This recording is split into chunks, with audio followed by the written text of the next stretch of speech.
Hi, Alyssa here, KickAss in Biz. This training is here to support you in reducing the amount of stuff you have to do and really help you to focus on the top things that are going to yield you the most success and the most results in your business and in your life.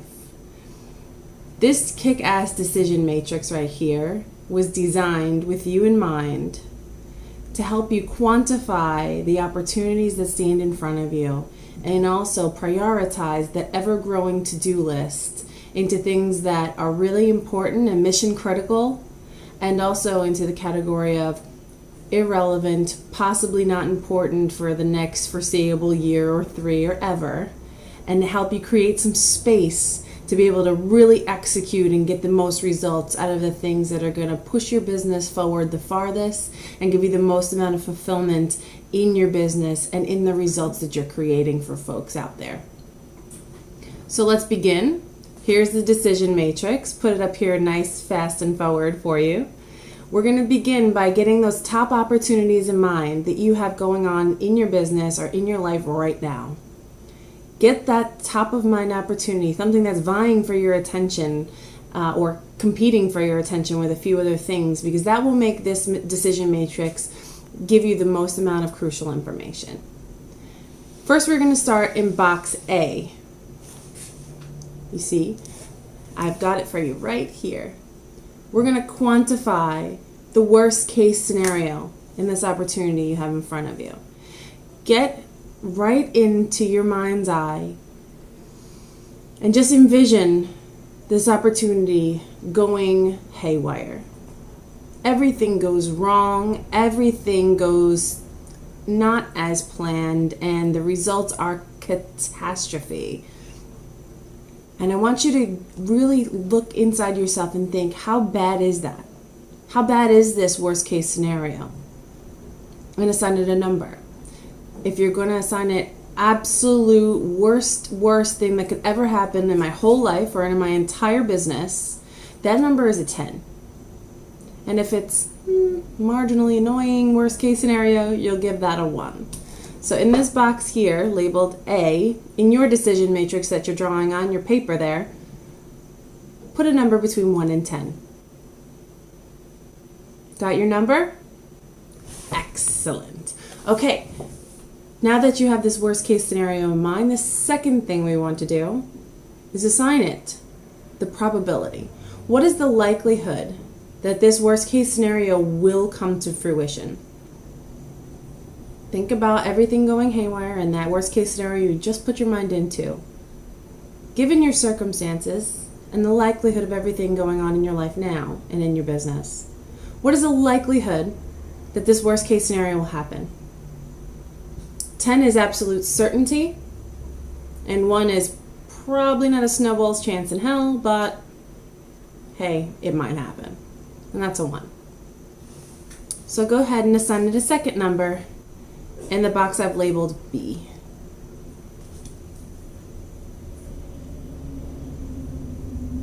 I know some of you are thinking, I've got 5 in one box and 5 in the other. Just a note, try to not put yourself in the 5s category, because that's the very reason why you're not making decisions right now, is the ability to be on the fence. You want to quantify it one way or the other as it stands right now in your life.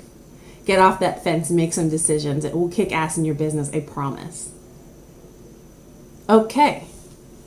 Now that we've brought you into the depths of despair about this opportunity you have in front of you, I'd like to bring you to the brighter side.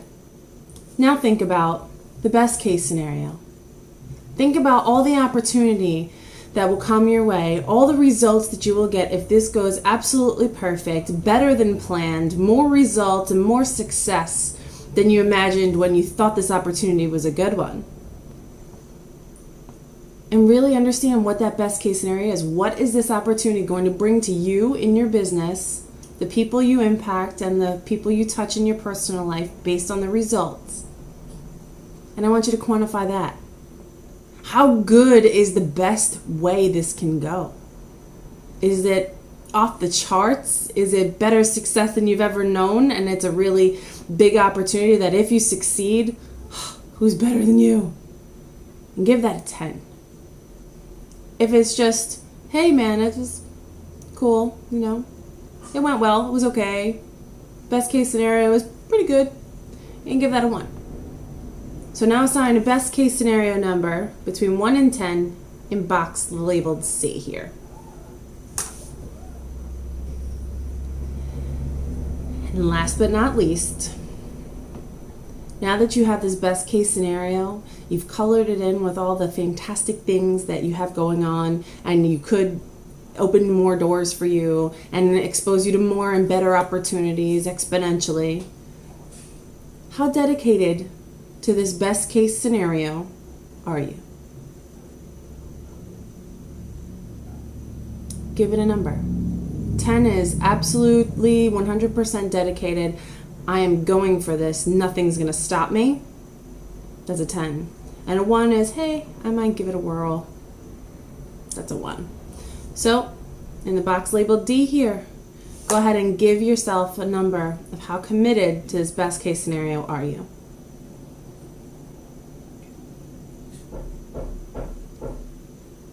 And finally, we are going to give you the analysis in numbers, in your own numbers, to quantify the risk versus the reward of the opportunity you've been thinking about. Multiply A times B and put your result in the box below. It'll be a number between 1 and 100. This is going to be your risk factor. And multiply C times D to get a result in this box, a number between 1 and 100 that represents your possibility quotient. Risk versus possibilities. Here's a couple ways to analyze these results. If your numbers are really far apart, say risk factor of 8 or 9 and a possibility of 90 to 100, it's clear as day that the rewards far outweigh the risk and that this is a high priority for you. If the numbers are extremely close together, like 8 and 7, it's also telling you something. That the risk and the reward are hard to tell apart. So that gets a lower priority. If by chance your risk factor is higher than your possibility quotient, this would be one of those items that you put either at the bottom or scrap off the to-do list. Or that you have more fear about what could possibly go wrong than your ability to see clearly into the possibility. That indication can also give you a little bit of a glimpse into how to work on how you view fear and do some personal work on how to overcome that fear in your opportunities. If your possibility quotient box in this scenario, and this one possibility, is higher than the next two that you do, now you have a way to compare opportunities. And this is the best part and the most brilliant part of this matrix. The highest possibility quotients are your biggest out there fish to catch. And comparing them against one another and how they relate each one of them to their own risk factors will tell you how likely you are to take action. So the higher the possibility quotient and the lower the risk factor, the higher this goes in your priority. Please send me an email at coach@kickassinbiz with any questions you might have. I'm here to help. I'm here to serve. And I want you to go out there and kick ass in the world. Go kick ass in biz and live a great life in the meantime.